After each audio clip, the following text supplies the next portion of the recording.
Hello. Welcome to a Starlight Stories new venture, a radio play presentation of an HFY story. We hope you enjoy the radio play format. Please feel free to comment on it. Hazard Pay.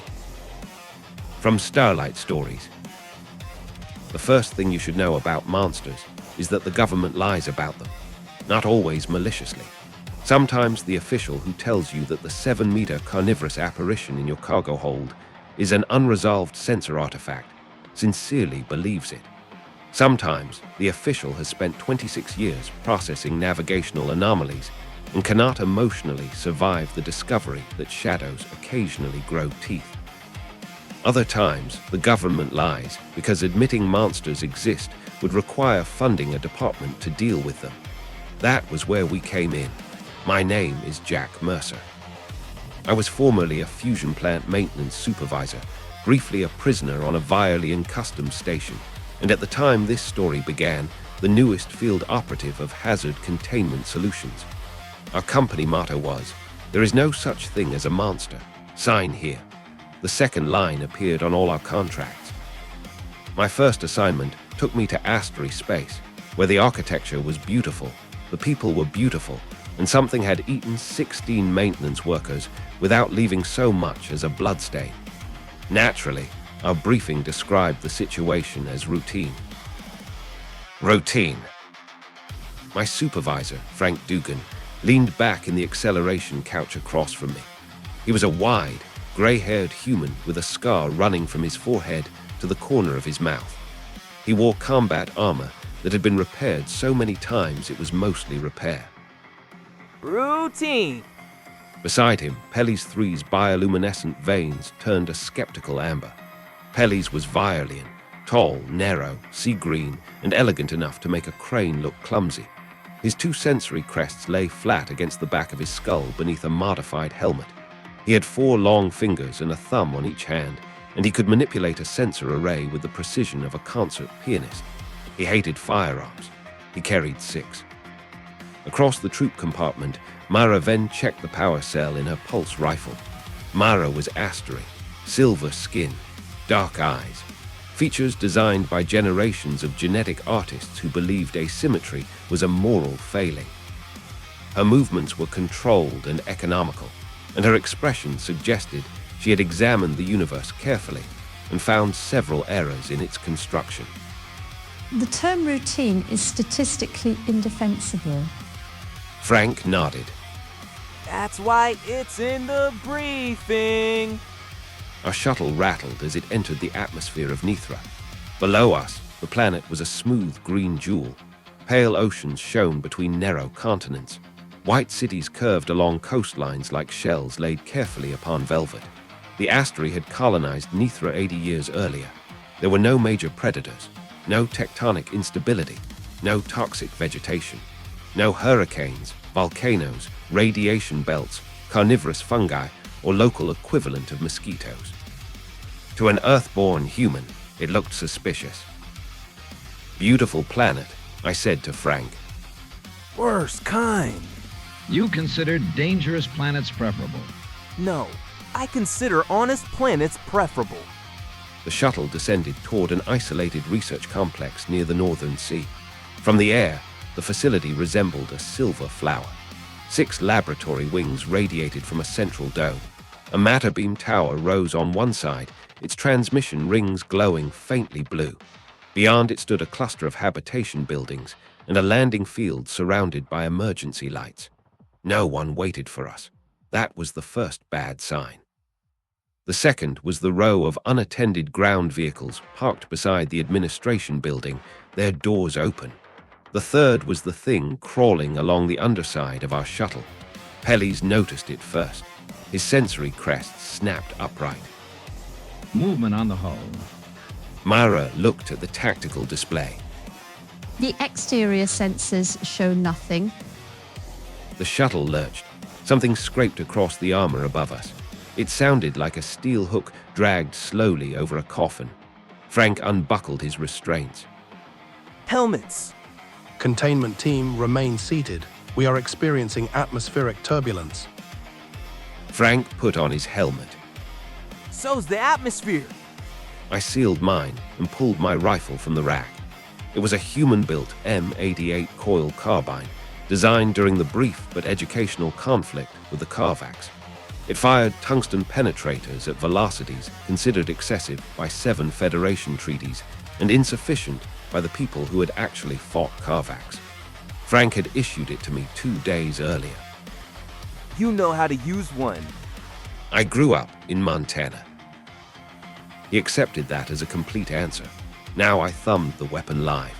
The cockpit door folded inward, not opened, folded. The metal bent into the passenger compartment as though struck by a giant fist. The pilot screamed. A shape reached through the gap. I saw a hand. At least my mind called it a hand because the alternative was admitting I had no category for what I was seeing. It had 6 black fingers, each too long, each joint bending in a different direction. The surface wasn't skin. It looked like darkness had condensed into something wet and muscular. The fingers closed around the co-pilot. Mara fired first. Her pulse rifle spat a line of blue-white energy. The hand recoiled, leaving a groove of frost across the bulkhead. The co-pilot vanished through the door. His scream ended outside the shuttle. Emergency landing! The pilot did not answer. Pellis lunged into the cockpit. His long body folded through the damaged doorway. The shuttle banked hard, throwing me against the restraints I had not had time to release. The world outside spun. Sea, sky, research complex, sea again. Pellis took the controls. I have partial authority. Partial. The remaining control surfaces disagree with me. Another impact struck the hull. Frank drew a heavy pistol from his thigh holster. Jack, rear hatch. What's at the rear hatch? Hopefully, nothing. There was something at the rear hatch. The metal bulged inward. I braced my rifle. The bulge moved slowly at first, as if whatever was outside were testing the material. Then 6 narrow points punched through. They peeled the hatch apart. A face appeared in the opening. It had once belonged to the co-pilot. His eyes were open. His mouth stretched far wider than human anatomy permitted. Darkness pulsed inside his throat. "Don't shoot him," I yelled. Frank shot him. The heavy round hit the co-pilot in the forehead. His head snapped back, then rotated slowly forward again. Jack, you'll learn. The thing wearing the co-pilot opened its mouth. Something black uncoiled from inside him. I fired. The M88 slammed against my shoulder. Tungsten rounds tore through the corpse, punched through the creature behind it, and disappeared into the sky. For half a second, I saw our attacker clearly. It clung to the hull on 4 backward-jointed limbs. Its body was long and thin, like a starved animal stretched on a rack. Black membranes fluttered along its sides. Its head had no eyes, only a vertical mouth filled with pale hooked structures. The rounds shredded its torso. It fell away. Frank looked at me. See?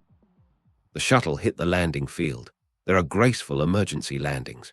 Pilots sometimes describe them in interviews afterward, usually while accepting medals. Ours involved a communications mast, 3 cargo containers, and an ornamental reflecting pool. The shuttle skidded sideways through the water, sheared off its landing gear, and stopped with its nose buried in a sculpture representing social harmony. For several seconds, nobody moved. Then Pellis's voice came from the cockpit. I have landed. Frank released his restraints. Put it in the report. We climbed out through the torn rear hatch. The air smelled faintly of flowers and hot metal. Water from the reflecting pool steamed around the shuttle. One wing had embedded itself in the sculpture. Mara studied the wreckage. The sculpture was commissioned by my aunt. Frank looked at the ruined sculpture. Tell her the monster did it. You were piloting. His veins glowed, a defensive blow. The sculpture was positioned irresponsibly. The research complex stood silent around us. No workers, no emergency crews, no security. A warm wind came off the sea, moving through the ornamental grasses. Somewhere inside the central dome, an alarm chimed at long, polite intervals. Frank opened a channel. Hazard Team Forward to Nethra Research Control. We are on site. Respond. Nothing but static. Do not use the meta beam. The transmission cut out. Frank looked at Mara. She was already checking the signal. Local source, habitation wing 3. We moved. Frank took the lead. Mara followed. Pellis carried the sensor package, and I watched our rear. I had received a total of 11 days of monster hunting training. The first 4 covered weapons. The next 3 covered first aid. 1 day covered interspecies exorcism, which consisted mostly of knowing which species became offended when sprayed with salt. The remaining 3 days covered liability. According to company policy, I was fully qualified. We crossed the landing field and entered the administration building through an unlocked door. Inside, everything was clean. That bothered me more than blood would have. Desks stood neatly arranged. Holographic displays floated over workstations. Cups of tea had gone cold. A child's drawing had been attached to one partition, a silver-skinned family beneath a blue sun. There were no signs of violence, no bodies, no people. Pellis swept the room. Residual matter beam activity. How much? Thousands of transmission events. Frank examined one of the workstations. Destination? Pellis's throat veins dimmed. None. That got everyone's attention. Matter beams converted physical objects into information, transmitted that information through a controlled channel, and reconstructed it elsewhere. No destination meant no reconstruction. Could the logs be damaged? I asked. Mara's face tightened by perhaps half a millimeter. On an Asteri, that was panic. The logs are accurate? Frank turned slowly, studying the empty room.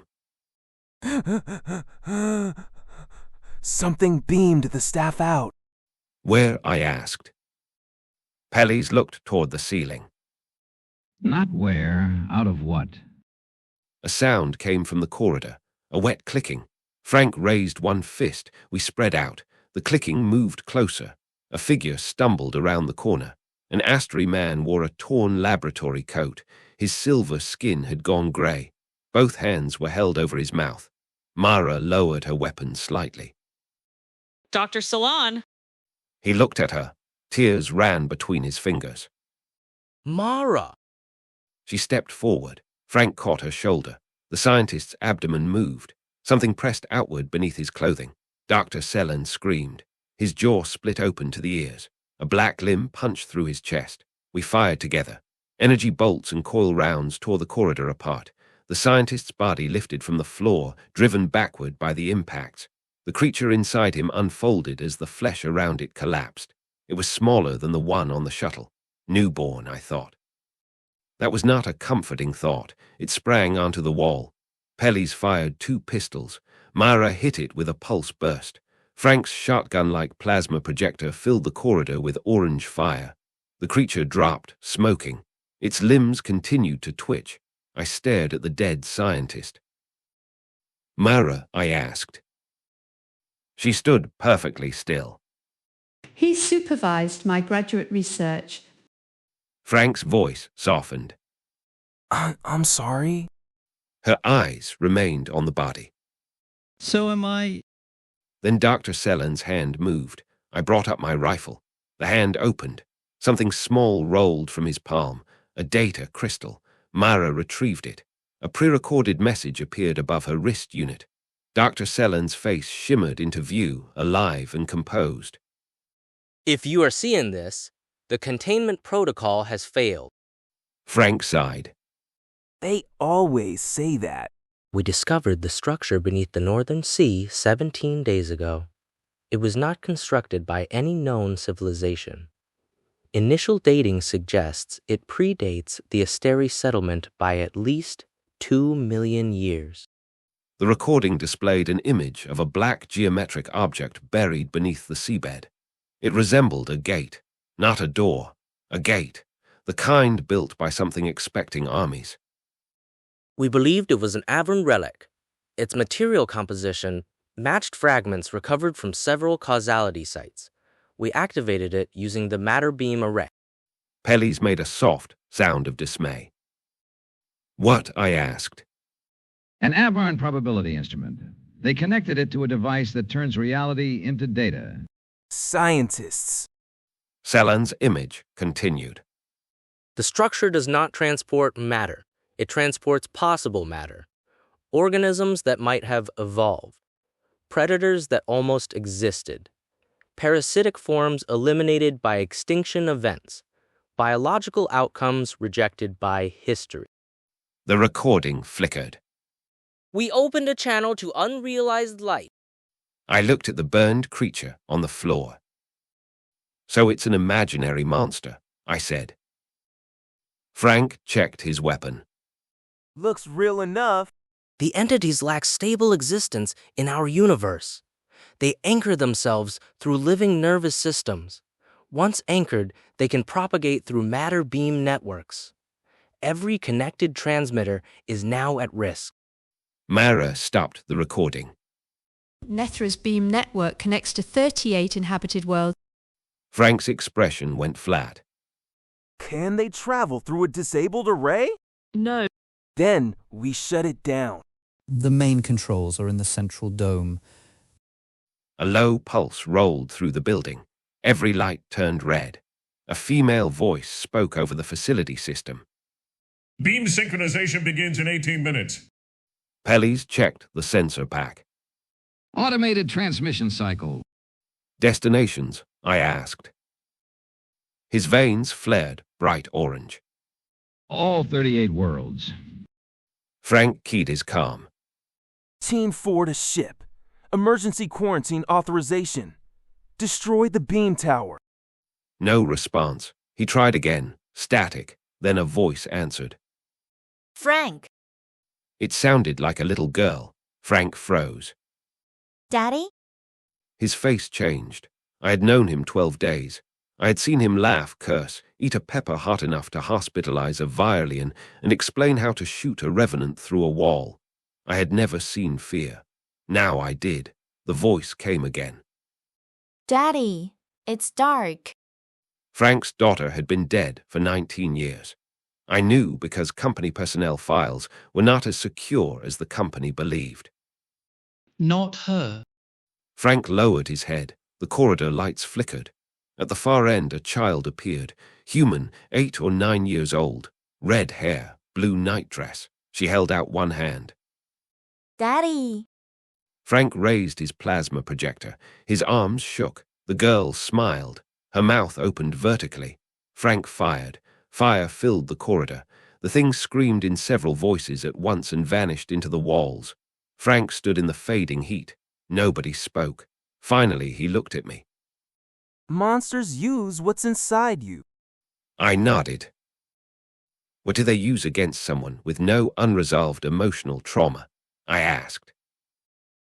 Mara looked at me with serene seriousness. Such a person would be psychologically abnormal. Fair, I said. We headed for the central dome. The deeper we went, the more the building changed. Walls sweated black fluid. Doorways stretched when we approached. Rooms appeared where the facility map said solid foundations should be. Once, we passed a window looking out over an endless red plain beneath 3 moons. Pellis refused to look through it. It is not real. Something enormous moved across the plain. Not looking seems reasonable, I said. At the junction outside the dome, we found the survivors. 7 Asteri scientists had barricaded themselves inside an equipment room. With them were 3 Virellians, 2 humans, and a maintenance robot that insisted on sweeping the floor despite the apocalypse. The woman who had warned us over the calm was Dr. Lysandra Vale. She was Asteri, but unlike Mara, her composure had cracked completely. Her silver hair hung loose. Blood stained one sleeve. She held a laboratory cutter like a knife. You came. Frank looked around the room. We're expensive, but reliable. The central chamber is infested. The entities are using the gate as a stabilizing anchor. Destroying the beam tower will prevent transmission, but it will not close the breach. How do we close it? Lysandra looked toward the dome. Someone must enter the control chamber and manually reverse the matter stream. Remote access? Compromised. Robotics? The entities infest active computational systems. The maintenance robot bumped into my boot. Pardon me. I looked down. A black tendril slid from beneath its chassis. I kicked it across the room. The robot hit the wall and exploded into a mass of hooked limbs. Everyone opened fire. Afterward, Frank brushed burning metal from his shoulder. Add housekeeping equipment to the hostile list. Dr. Vale stared at me. How did you know? I didn't. It touched my boot, I said. She blinked. Humans from DNA worlds had a reputation across the galaxy. Stronger, faster, harder to poison, more resistant to injury. What aliens did not always appreciate was that Earth had also given us a deep and unreasonable distrust of anything behaving oddly near our feet. The beam synchronization warning chimed. 10 minutes. Frank opened a tactical map. The survivors go to the landing field. Pellis, escort them. Pellis straightened. I'm part of this team. You're also the best navigator. This facility's geometry's changing. My weapons proficiency is terrible. It has improved. You shot me during training. You moved unpredictably. I was standing still. Pellis's veins glowed purple with indignation. Mara touched his arm. Get them out. He looked at her. The color beneath his skin softened. Do not die. I will attempt to avoid inefficiency. That is the most romantic thing I have ever heard, I said. They both stared at me. Frank slapped my helmet. Move. Pellis led the survivors away. Frank, Mara, Dr. Vale, and I advanced toward the central chamber. The dome doors had fused shut. I examined the seam. Could cut through. 6 minutes. I stepped back. Or we use the Earth method. Dr. Vale looked worried. What is the Earth method? I fired an armor-piercing grenade into the door. The explosion removed the door, part of the wall, and several arguments against excessive force. Beyond it waited the nightmare. The central dome was much larger inside than outside. A black gate rose from the floor, its edges vanishing into darkness. The matter beam apparatus had grown around it in twisted metallic roots. Hundreds of shapes crawled over the machinery. Some wore pieces of the missing staff. Others had never possessed recognizable anatomy. Winged things without bodies, bodies without skin. Pale giants that walked on fingers, a floating mass of eyes joined by transparent nerves. And behind the gate, something watched us. It was too large to enter. Not yet. The control platform is on the far side. Frank checked his ammunition. Jack, with me. Mara, protect the doctor. Mara's rifle hummed.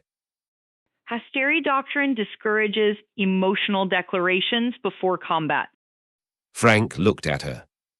Human doctrine encourages them. She turned to me.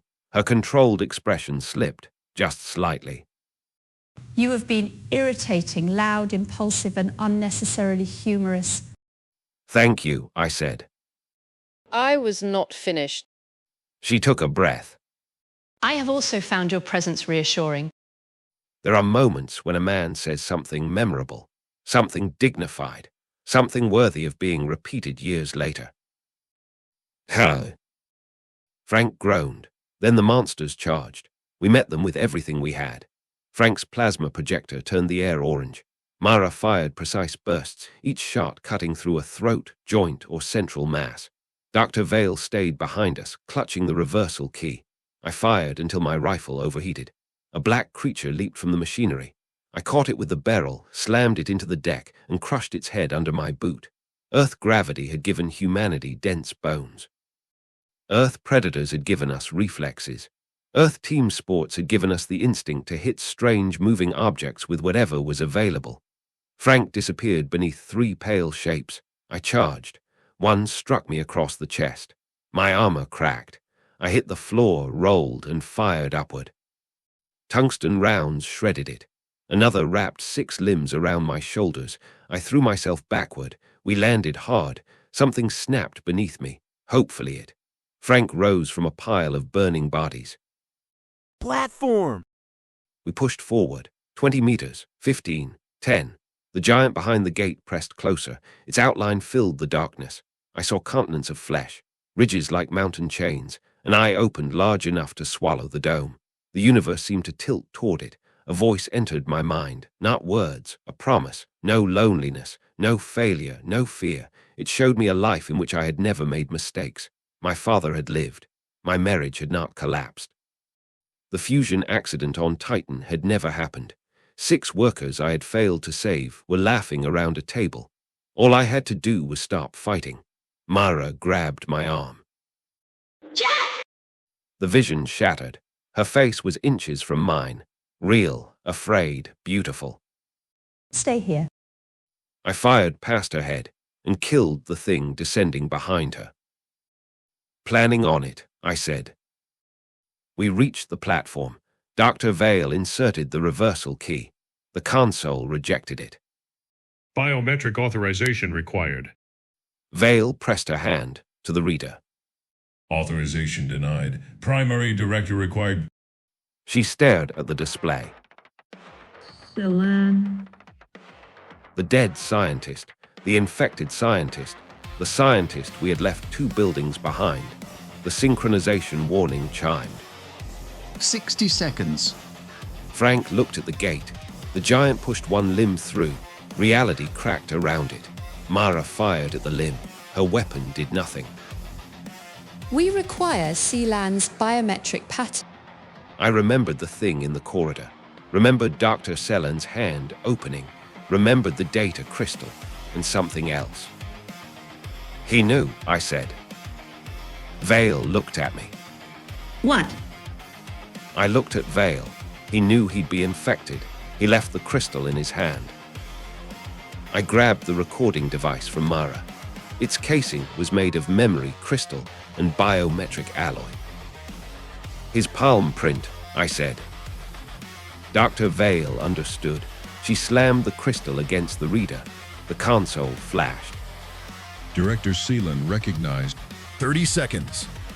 Vale activated the reversal. Nothing happened.